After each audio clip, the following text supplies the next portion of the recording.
Se quero te amar e te amar, e te amar muitos anos, cuida bem de mim. Então misture tudo dentro de nós. Ei você, leitor e leitora do Portal do Holanda, eu sou Humberto Amorim e estou de volta para mais uma entrevista para abordarmos um assunto de todo interesse, do máximo interesse, seu e meu. É o seguinte, hoje é sexta-feira, hoje nós estamos aqui no maior relax e eu tenho muitos motivos para estar bem relaxado nessa entrevista. Afinal de contas, eu vou entrevistar o filho de um grande amigo meu e um grande amigo meu, que é o Francisco de Assis Mourão Júnior, presidente do Corecon Seccional Amazonas.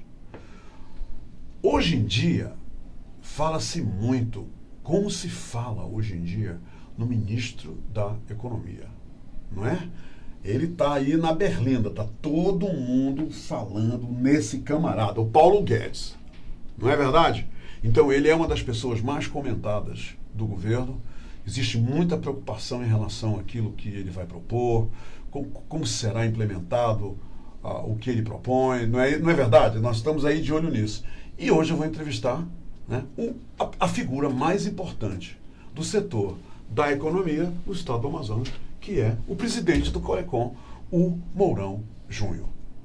Um assunto do seu máximo interesse, porque nós vamos falar de Zona Franca de Manaus, nós vamos falar de quais são os planos que ele tem para o Corecon, já que ele foi reeleito, ele acaba de ser reeleito para um novo termo à frente do Corecon Amazonas. E nós sabemos que quando a pessoa é reeleita pela maioria é porque boa coisa ele fez. No caso do Mourão, eu acho que boas coisas ele fez. Não foi só boa, não. Foram muitas coisas boas. Então, fique com a gente porque nós vamos falar de economia, tá bem? E ele é capacitado. Ele é uma pessoa que tem propriedades definidas e notórias sobre esse setor da economia, o setor que envolve o Corecon e os economistas do estado do Amazonas. Tá bom? Vamos conferir se eu exagerei. Meu querido amigo e presidente do Corecon Seccional Amazonas, primeiro, parabéns pela sua reeleição. E segundo, que alegria te rever. Que bom que você está me dando essa oportunidade de entrevistá-lo. Seja muito bem-vindo ao Hora H e ao Portal do Holanda. Obrigado, mais uma vez a todos. Essa apresentação fantástica, né? Não tem como nós não ficar à vontade, né? Porque você é muito mais, né, do que um amigo, né? Conheci o Humberto desde criança, ali na extensão do antigo Jardim Holanda. É verdade. Meu pai, economista, é verdade. Pianista, tocando, e eu me metendo a cantar, né? Cantar, e fora as situações, né, do famoso, né, piano bar, clave de sol. Bacana. Foi uma parte importante, tanto da minha infância como da minha adolescência. Que bom, Mourão, que bom ouvir isso. E o meu pai, não tenho palavras aqui para falar, do economista Francisco de Assis Mourão, professor da UFAM, consultor, pianista. Sim. E ele foi um dos fundadores da Escola de Samba Sem Compromisso. É verdade. É verdadeira isso. Inclusive andou compondo até um samba de enredo da escola, né? Da Maravilha. Meu amigo, bem-vindo então. E a gente quer começar essa entrevista, você nos desenhando o seguinte: qual é o universo hoje de economistas no estado do Amazonas? Quantos economistas existem no estado do Amazonas e qual é a análise que você faz sobre o mercado de trabalho para os economistas? É uma situação boa? É uma situação que precisa melhorar? Ou é uma situação que não está muito legal? Nós somos em torno de uns 3.200 economistas no estado do Amazonas, né? Possuímos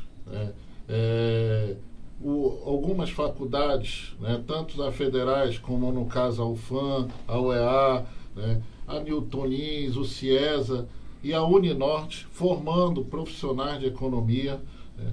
Mas nós estamos numa situação em que o mercado, infelizmente, ele houve uma grande mudança de um tempo para cá. Uma profissão que, poderíamos dizer, era de ponta na década de 80, 90. Se pensar no economista, era aquela pessoa no topo da pirâmide, era o profissional requisitado, que sempre se precisou nos momentos de quando se falava na questão do desenvolvimento e do crescimento econômico em ambos os lados, macroeconômico, microeconômico, e até na própria questão do modelo Zona Franca de Manaus. E se a gente for levar um pouco adiante, na criação do Plano Real, que foi realmente 25 anos do plano, esse ano vai fazer, e o plano que estabilizou a inflação e conduziu o nosso país a uma estabilidade. Mas é uma profissão que agora ela tem novos desafios. O que causou isso, Mourão? Como você falou, era uma profissão de ponta e de repente pelo que eu entendi que você falou, há um declínio em termos da profissão. E eu estou imaginando que você está querendo dizer de oportunidades para a profissão, é isso? Exatamente. Infelizmente, muitos cursos de economia se fecharam, algumas faculdades deixaram de abrir o curso de economia, e assim a questão, podemos dizer, uma parte, uma culpa da própria questão docência, da formação, porque quando você tem a visão para formar um profissional, para formar um economista, você também tem que dar uma visão do mercado, ver que o mercado está precisando. E infelizmente as grades curriculares dessas faculdades, principalmente, eu vou um pouco aqui questionar, principalmente das faculdades do governo, elas têm uma grade mais para o meio acadêmico, mais para formar profissionais para órgãos públicos, para ser servidores onde se encontram muitos economistas. Exatamente. E não tirando as faculdades particulares que agora, vendo essa questão dos cursos fechando, estão começando a mudar suas grades para tornar o curso mais dinâmico, para ver realmente qual é o economista que o setor privado precisa. De um economista de quê? Que tenha capacidade do estudo de mercado, capacidade de visualizar a questão do custo, porque você não vai fazer um produto que não vai ter demanda. Você não vai fazer um produto que você não consiga ter o seu preço competitivo com seus outros concorrentes. E aí entra essa questão do profissional de economia. E a questão também, X da profissão de economia, é a questão da própria, digamos assim, dessa guerra, que se chama mercado. Meu pai até costuma dizer nas aulas dele que o mercado não manda flores. E é realmente isso. Tanto o profissional de economia como também das outras áreas que está se formando agora, ele tem que ter um foco nesse mercado. Ele tem que se preparar para a guerra. E se preparar para a guerra, tanto com pós-graduações, com curso, ver realmente o que o mercado precisa e essa visão que o economista tem que ter. E essa guerra é uma guerra, inclusive, que acontece também entre economistas, né? Exatamente. Quer dizer, aqueles que querem pegar a vaga, ocupar o espaço. Não é isso? Ocupar o espaço. Tem a própria questão que os economistas, quando se formam, eu estou com uma preocupação muito grande, porque a UEA formou um tempo atrás vários economistas no interior do estado do Amazonas. Temos economista em Parintins, temos economista em São Gabriel da Cachoeira, temos economista em Lábrea, e esses economistas recém-formados, eles não estão conseguindo colocações nos seus próprios Estão municípios. Soltos do mercado? Estão soltos, estão vindo para a capital. Por quê? Não existem delegacias nesses municípios? Estamos criando já, começamos a criar as delegacias esse ano, para interagir com esses economistas. Isso já é meta da nova gestão? Da nova gestão, já minha. Já visualizando esse problema desde o ano passado. Nesse foco, porque tem a questão, Humberto, as prefeituras, elas não estão absorvendo esses profissionais que estão sendo formados. E é o órgão que absolve de primeira, né? De primeira, E detalhe, é uma profissão que a própria prefeitura tinha que colocar como destaque. Porque, primeiramente, a prefeitura ela tem que pensar em sair da dependência do repasse da União e do Estado. E isso não está acontecendo. Não está acontecendo. Elas são totalmente dependentes. Até pela própria dependência, porque se ela precisa de um projeto, digamos, eu quero um projeto para poder ter um convênio lá no Ministério da Educação, vai precisar do profissional de economia para fazer esse projeto. Claro. Então, essa profissão é essencial. Só que essas prefeituras estão pegando essa mão de obra na capital.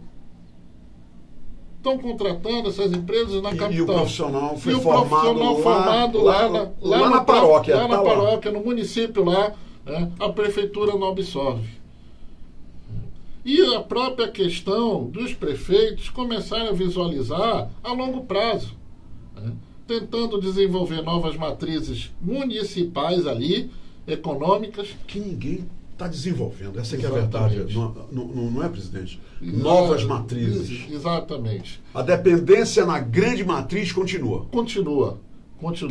E vamos continuar nessa situação. E se a gente colocar a Zona Franca de Manaus no meio, aí o que acontece? O modelo, ele é ótimo, ele é perfeito, ele realmente trouxe o crescimento e o desenvolvimento para o nosso estado, mas ele é concentrador. Quem nascer no interior e quer ter uma vida melhor vai ter que ir para a capital. Presidente, me diga uma coisa. Já que você tocou nessa questão da Zona Franca de Manaus, você declarou, foi num programa de rádio, salvo engano, você declarou que o modelo está com mais de 50 anos, né? Exatamente. O modelo da Zona Franca de Manaus está com mais de 50 anos. Sim. E esse modelo, durante a época da política, quando nós entrevistamos aqui os candidatos ao governo, ao Senado, deputado federal, tudo mais, todos eles exaltaram justamente esse modelo. Isso. Exaltaram. Agora, o senhor declarou, presidente, que esse modelo, sim, deve ser exaltado. Acabou de dizer que foi um modelo exitoso. Agora, você também disse que está na UTI. Por que você disse isso? Estamos na UTI porque o modelo, quando ele foi criado há 52 anos atrás, já no final desse mês, se eu não me engano, ele faz aniversário, ele foi destinado ao seguinte, como está lá no Decreto-Lei 288, criar um polo de desenvolvimento longe dos grandes centros consumidores, aonde o governo ele cria um ambiente de isenção fiscal e a iniciativa privada vem aqui, se instala, gera emprego e renda. Até aí, tudo perfeito, aproveitando a questão da importação. E na época, quando ela foi criada, o Brasil, a economia era uma economia fechada. A economia fechada que eu estou dizendo, nós tínhamos barreiras nas importações. E quem queria comprar uma coisa melhor, que a Zona Franca começou primeiro com o comércio. Com os compristas, né? Exatamente, que o centro da cidade explodiu. Uma loucura. Depois veio para a parte industrial. E quem queria coisas de primeira, eu me lembro que nós tomávamos leite da Holanda, sim. Naquelas latas, e era fantástico, panos da Índia e todas tapetes da Pérsia. É realmente fabuloso. E os hotéis do centro eram todos de primeira. E hoje o que nós encontramos? Infelizmente a decadência está aí visível. Visível, por quê? Em 91 tivemos o primeiro baque, no governo Collor, com a abertura do mercado, e as importações entraram, foi bom para o Brasil, mas péssimo para a Zona Franca em termos, e aí a Zona Franca teve que se readequar a esse momento. Criamos as questões da qualidade, a questão para poder competir, os PPBs, os processos produtivos básicos, para acabar com a questão que a gente chamava de maquiagem. Importava, tirava-se de uma caixa e colocava outra e dizia que era produzido aqui. Isso. E o PPB acabou com isso e o fortalecimento da Suframa, nessa época. Mas só que o modelo ele é destinado ao mercado interno. E essa destinação ao mercado interno é o que está nos acabando. Em que sentido? Nós estamos num momento de uma crise. Sim. Em que os consumidores, quem vai querer comprar uma televisão? Quem vai querer comprar um micro-ondas? Ninguém está comprando, porque você está vendo as pessoas sendo demitidas e você está botando o pé no freio. Claro. Ninguém está comprando moto. Se você não compra, se você não consome, né, não há pedidos para a indústria. A produção vai lá para baixo. A produção vai lá para baixo. E é o que está acontecendo. Exatamente aqui com o modelo. Está acontecendo. E nós temos já um número conhecido que 55 mil desempregos só no Distrito Industrial. Exatamente. Porque não se fez, um tempo atrás, a própria Superintendência da Zona Franca de Manaus, tirando aqui, que apesar das inúmeras denúncias, mas para mim... Estou falando da SUFRAMA. Da agora, SUFRAMA, né? SUFRAMA. Apesar das inúmeras denúncias da ex-superintendente Flávia Grosso, mas ela fez um trabalho fantástico de levar aquela feira internacional. Ela criou uma feira internacional da SUFRAMA, né, fora do Brasil. E outra coisa, várias missões que saíram daqui de Manaus, eu testemunhei isso, e visitando vários países na Ásia, na Europa. Isso não se faz mais. Não se faz mais, porque você só... E ela criou isso, porque você só cria novos mercados, né, com esse investimento a longo prazo. A mesma coisa fez o governo Lula no seu período.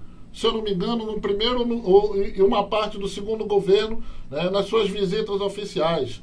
Para você vender o seu produto, você tem que levar esse produto para lá. Então, esse trabalho de tentar reverter o modelo, que eu chamo reverter, porque o modelo ele é importador destinado ao mercado interno. Sim. Ele teria que ser exportador. Se nós agora, no modelo, exportasse, a gente estaria tranquilo. Mas agora, presidente, uma coisa. Para criar uma nova matriz agora, quanto tempo levaria? Quanto tempo nós teríamos que esperar por isso? Já que não foi criado um novo modelo, a gente continua com um só. Exatamente, isso aí, né? Houve uma época que existia, que o senhor conhece muito bem, né? A antiga Siderama. Sim. Né? No primeiro governo da Amazonina ele fechou. A Siderama era um órgão importantíssimo, porque se pensava no Amazonas para o futuro. Um especialista, economista, administrador, pensava Amazonas olhando lá na frente. Olhando lá na frente para desenvolver novas matrizes. E esse órgão fechou, se criou outros vários que não se cumpriu o papel, né, que esse órgão fazia. Essa questão desse olhar do Amazonas... Quer dizer, que agora retrocesso, enfraquecimento. Sim, não é? Estamos voltando, por sinal, agora temos a criação através do Tonico, economista do CODESE, que está visualizando Manaus daqui a 20 anos.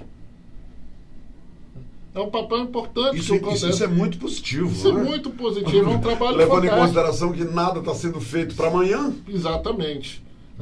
E agora, para completar, digamos assim, a história toda, temos esse novo governo, com esse novo ministro. Me diga uma coisa. Ministro não, com o ministro Paulo Guedes. E me diga uma coisa, esses ideais liberais, porque são liberais, do novo ministro Paulo Guedes, lhe assustam em relação à Zona Franca de Manaus? Sim, me assusta porque, como nós estamos falando aqui, a questão da Zona Franca de Manaus, dessas novas matrizes, que poderia ser o turismo, a biodiversidade e outros fatores mais que o Amazonas poderia estar desenvolvendo, eles têm que ser... Você incluiria o projeto Zona Franca Verde como uma matriz? Sim, são vários. Como também há questões dos planos, que a gente chama de planos de governo, que tinham que ser planos de Estado. Sim. Cada governo criou seu plano, terceiro ciclo, Zona Franca Verde, e vários planos que não deram continuidade. E tudo é descontinuado. Tudo descontinuado. Por quê? Um governo saía, entrava outro, não vou usar, porque está com símbolo... eu tenho minhas próprias ideias, vou implementar as minhas. Está com símbolo da abelhinha. Tá com símbolo... É triste isso. É uma realidade muito triste. Exatamente. E a gente está sofrendo as consequências agora, por quê?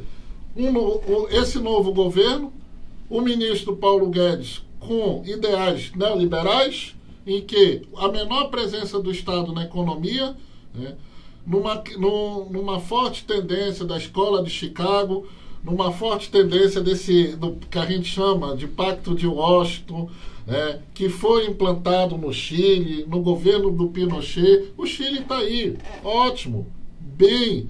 O chileno ele pode entrar nos Estados Unidos sem precisar de visto. É verdade.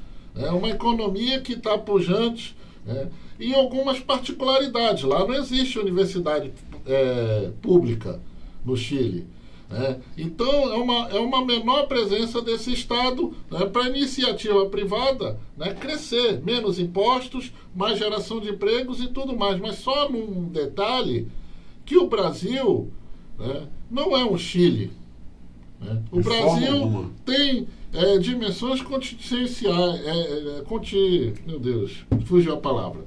É um país grande e tem as questões das diferenças regionais. Você queria dizer continentais. Continentais, né? Exatamente. E a questão das diferenças regionais. Né? O norte, o nordeste... É muita complexidade. Muita complexidade. É verdade. Em 4 anos, eles não vão poder implantar novas matrizes. É isso que lhe assusta? É isso que me assusta. Levar para o novo ministro novas matrizes econômicas, concordo perfeitamente. Mas, para mim, seria fortalecer o modelo e pensar na Manaus daqui a 20 a 30 anos com essas novas matrizes, aí sim, para a gente se tornar menos dependente do modelo. Me diga uma coisa que você acabou de falar na Suframa. Nós tivemos aí publicado, todo mundo soube, público notório, um novo superintendente da Suframa, uma pessoa que eu conheço, respeito muito, entendeu? Tenho a maior admiração por ele, o Coronel Menezes. E, temos agora um novo superintendente. Aí apareceu fotos dele com o presidente da República, Bolsonaro, e toda a imprensa fez e aconteceu. Agora, a posse do homem não acontece. Você tem alguma notícia sobre o que está acontecendo que o Coronel Menezes não assumiu ainda e a antiga administração continua mandando, continua tocando a Suframa? Notícia não tenho. A única notícia que eu tenho foi hoje de manhã numa rádio, por sinal uma reportagem com o nosso deputado Serafim Correia, que é economista, colocando essa situação dessa incerteza, né? Dessa nomeação e da posse, que está prejudicando, né, a própria questão Suframa e o Estado. Isso é ponto pacífico, não tem dúvida quanto a isso. O que se dá a entender que agora parece que virou uma questão política. Já está em cabo de guerra no meio, né? Exatamente. Há uma forte tendência que talvez não queira, e essa indecisão, né, do governo, porque quem vai mandar nisso é o governo. Sim. Essa indecisão do governo, né, e já está, né, atrapalhando. Colocando a gente numa situação... Que bom que a gente abordou isso. Duvidosa. Aí venho até aqui aproveitar e pedir para que os nossos representantes em Brasília, nossos deputados federais, nossos senadores, né, façam, né, a pressão para que se resolva isso. Para que resolva essa questão da posse do novo superintendente. Estamos falando sobre isso. Exatamente. O nosso governador também, né, para que se faça essa pressão, para que se resolva isso de uma vez logo. Porque enquanto não se resolve essa situação, fica, né, essa incerteza, como você falou, o atual superintendente, o Apio, também uma pessoa, né, credenciada, mas aí ele fica no cargo... ele mesmo se sente instável. Exatamente. Sou ou não sou? Aliás, hoje eu sou, será que amanhã eu sou? Exatamente. E não vai dar prosseguimento, né, às demandas que precisam ser resolvidas. Então, essa instabilidade, né, da nomeação do superintendente tem que ser resolvida o quanto antes. O que é esse encontro de entidades de economistas do Amazonas Legal? O que é isso? É o 10º ENAM que o Corecon vai ser feito agora em maio, de 29 a 31 de maio. Vai acontecer em Manaus. Foi uma pauta que o Corecon Amazonas levou lá para o COFECON, junto com os Corecons da região norte, né, com a tendência de unir a classe e de trazer assuntos, para serem discutidos não só com a classe, mas com a isso não sociedade. falta não, né, presidente? Isso não falta. Esses assuntos da atualidade não faltam. Não falta. Quantos participantes você espera colocar em Manaus? Nós esperamos ao todo, com os corecões todos da região norte, em torno quase de 100 ou 200 pessoas. Que legal, que legal. E o tema vai ser a 4ª Revolução Industrial, né? Os seus reflexos na economia da Amazônia. Que a questão da 4ª Revolução... E vai ser aberto ao público? Vai ser aberto ao público. O local ainda, nós ainda estamos estudando, definindo. porque vai ser em maio, né? Vai ser em maio. Agora o evento vai acontecer. O evento vai acontecer, já confirmado, autorizado pelo Conselho Federal de Economia bacana. Com apoio dos corecões da região norte. E essa 4ª Revolução, eu não vou dizer que ela está aí, ela já se encontra. Hoje, quando você vai no shopping, você já paga o seu tique numa máquina. É verdade. Você não tem mais aquele colaborador ali para poder efetuar. Então, as máquinas estão por toda parte. Exatamente. Essa tecnologia, ela já se encontra. E o medo dessa tecnologia é na questão da geração de empregos. Nós chegamos ao fim da nossa entrevista, mas eu gostaria de lhe entregar esta câmera aí para dizer aos economistas, ao público, a esse enorme contingente de leitores e leitoras que lhe assistem nesse momento, alguma coisa que eu lhe perguntei que eu acho importante passar para eles. Por favor, presidente. Primeiramente, obrigado aqui, Humberto. É uma pessoa fantástica. Tenho palavras aqui para falar de você. Me emociona até.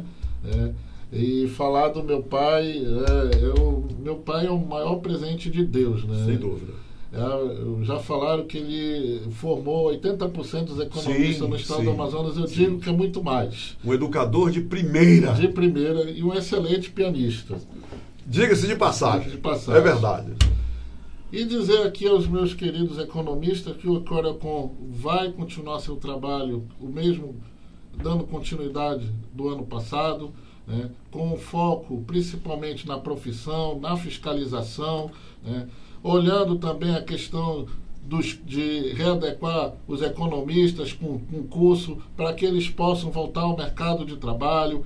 Principalmente também estou olhando a questão dos economistas no interior do estado, abrindo já as delegacias, já nomeei delegado em Parintins e o Maitá, em Tabatinga, para aproximar o conselho desses economistas e, ao mesmo tempo, ajudar ao desenvolvimento econômico desses municípios.